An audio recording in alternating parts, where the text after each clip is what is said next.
Hello everyone, welcome back to my channel Puja's cooking diary. Puja's cooking ডায়েরিতে আপনাদের সবাইকে স্বাগত জানাই। তো আজ আমি আবার চলে এসেছি একটা নতুন রেসিপি নিয়ে। আজকের রেসিপিটি হলো রুই মাছের মাথার কাটা চচ্চড়ি। এই রেসিপিটি বানানো যতটাই সোজা ঠিক ততটাই কিন্তু সুস্বাদু। তাহলে চলুন শুরু করা যাক আজকের রেসিপিটি।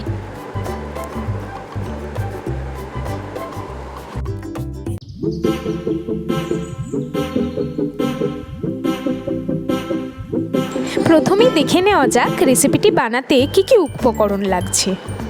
প্রথমেই লাগছে রুই মাছের মাথা। এখানে আমি দুটি মাথা নিয়েছি এবং ভালো করে তেলে বেশ কড়া করে ভেজে নিয়েছি। ভিডিওটি যাতে লেন্দি না হয় তার জন্য এই পর্যায়টি আমি আর ভিডিওতে দেখালাম না। আর লাগছে আলু। এখানে আমি আলু টুকরো টুকরো করে কেটে নিয়েছি। লাগছে কুচনো পেঁয়াজ, কুচনো টমেটো এবং চিরা কাঁচা লঙ্কা। আর লাগছে আদা বাটা, রসুন বাটা, কাশ্মীরি রেড চিলি পাউডার, হলুদ গুঁড়ো, জিরার গুঁড়ো।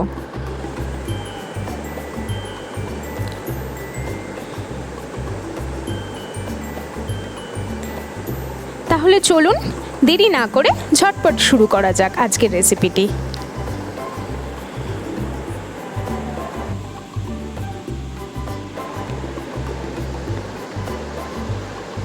মাছের মাথা ভেজে তুলে নেওয়ার পর কড়াইতে যে তেলটা থেকে গেছিল সেই তেলেই প্রথমে আমি দিয়ে দিচ্ছি একটা তেজপাতা এবং কিছুটা গোটা জিরা। জিরা এবং তেজপাতা ভাজা ভাজা হয়ে এলে এর মধ্যে আমি দিয়ে দেব কুচনো করে রাখা পেঁয়াজ। দুটি মাথা রান্না করতে এখানে আমি ছোট ছোট সাইজের দুটি পেঁয়াজ ব্যবহার করেছি।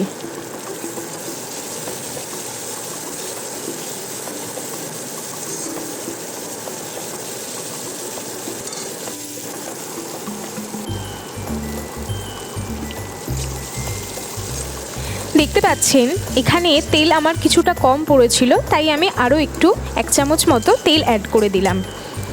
পেঁয়াজগুলিকে বেশ ভালো করে লাল লাল করে ভেজে নেওয়ার পর এর মধ্যে আমি অ্যাড করে দেব 1 চা চামচ রসুন বাটা।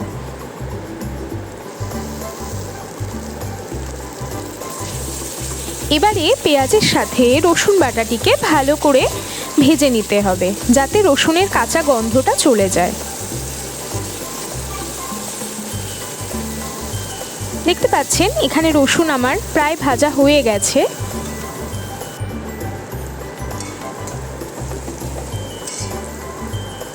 এই পর্যায়ে আমি অ্যাড করে দেব কেটে রাখা টমেটো কুচি।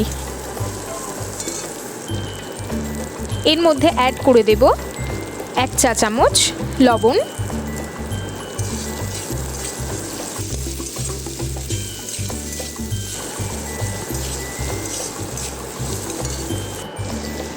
এই পর্যায়ে আমি অ্যাড করে দেব 1 চা চামচ আদা বাটা, অ্যাড করব 1 চা চামচ হলুদ গুঁড়ো, হাফ চা চামচ জিরার গুঁড়ো এবং 1 চা চামচ কাশ্মীরি রেড চিলি পাউডার। এবার পুরো মশলাটাকে আমি ভালোভাবে কষাতে থাকবো। এই সময় গ্যাসের ওভেন আমি মিডিয়াম ফ্লেমে রেখেছি। এর মধ্যে অল্প একটু পরিমাণে আমি জল অ্যাড করে দেব যাতে মশলাটা কড়াইতে লেগে না যায় বা পুড়ে না যায়। এখানে জল অ্যাড করলে খুব তাড়াতাড়ি টমেটোগুলি নরম হয়ে আসবে এবং মশলাটা একটু তাড়াতাড়ি কষা হয়ে যাবে।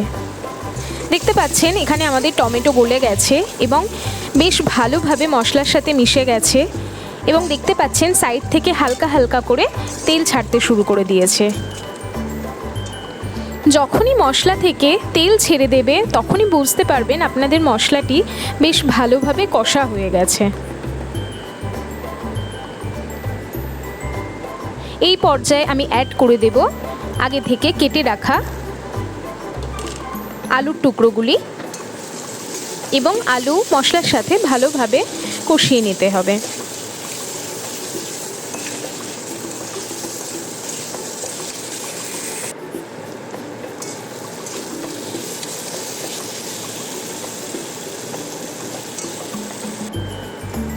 এখানে আমাদের আলু ভালোভাবে মশলার সাথে কষানো হয়ে গেছে।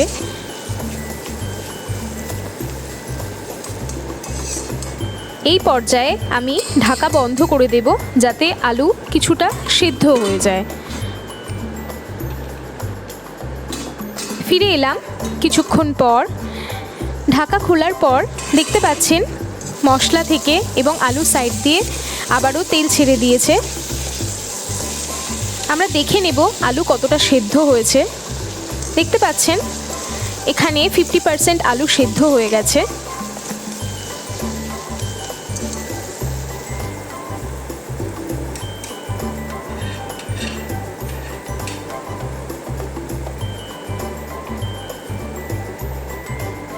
এই পর্যায়ে আমি অ্যাড করে দেব আগে থেকে ভেজে রাখা রুই মাছের মাথাগুলি।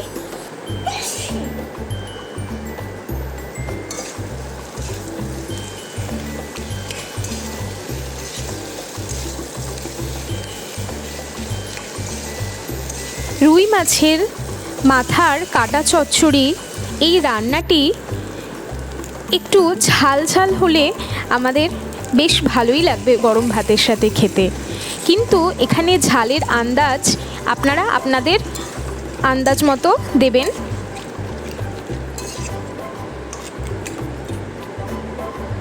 এই পর্যায়ে আমি কিছুটা গরম জল অ্যাড করে দিয়েছি। এখানে আমি 1 বাটি মতো গরম জল অ্যাড করেছি।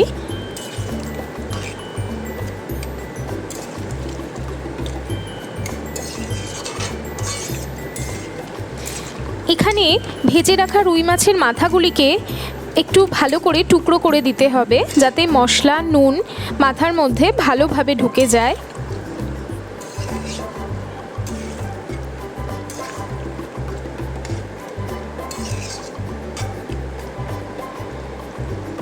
দেখতে পাচ্ছেন এই পর্যায়ে আমাদের আলু একদমই সেদ্ধ হয়ে এসেছে।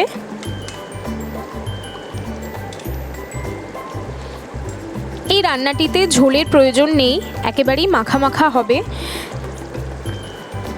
তো আমি এই পর্যায়ে আগে থেকে চিড়ে রাখা কাঁচা লঙ্কাগুলি অ্যাড করে দিলাম।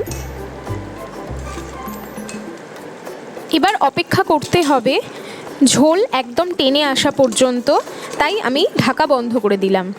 এই পর্যায়ে ওভেনের আঁচ আপনাদের মিডিয়াম ফ্লেমে রাখতে হবে, তবে খেয়াল রাখতে হবে জল একদম টেনে এসে যাতে এই রান্নার প্রিপারেশনটি কড়াইতে না লেগে যায়। এর জন্য মাঝে মাঝে ঢাকা খুলে একটু নাড়িয়ে দিতে হবে। দেখতে পাচ্ছেন আমাদের জল অনেকটাই টেনে এসেছে। ব্যাস আর কিছুক্ষণের অপেক্ষা।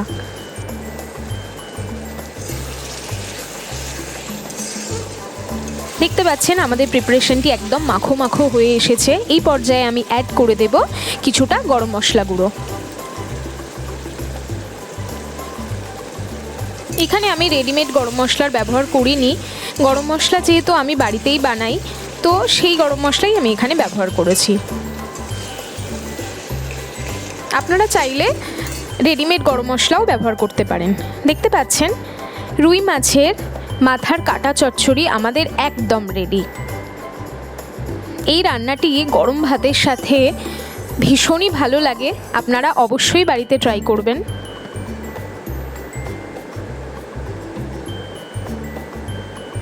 যদি আমার রান্নাটি আপনাদের ভালো লেগে থাকে অবশ্যই লাইক, কমেন্ট এবং আমার চ্যানেলটিকে সাবস্ক্রাইব করতে ভুলবেন না।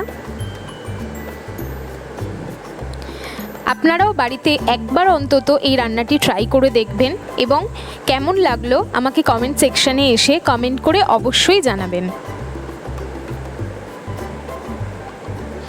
দেখা হচ্ছে আবার খুব শিগগিরই অন্য কোনো একটি রেসিপির সাথে। ততদিন আপনারা ভালো থাকবেন, সুস্থ থাকবেন।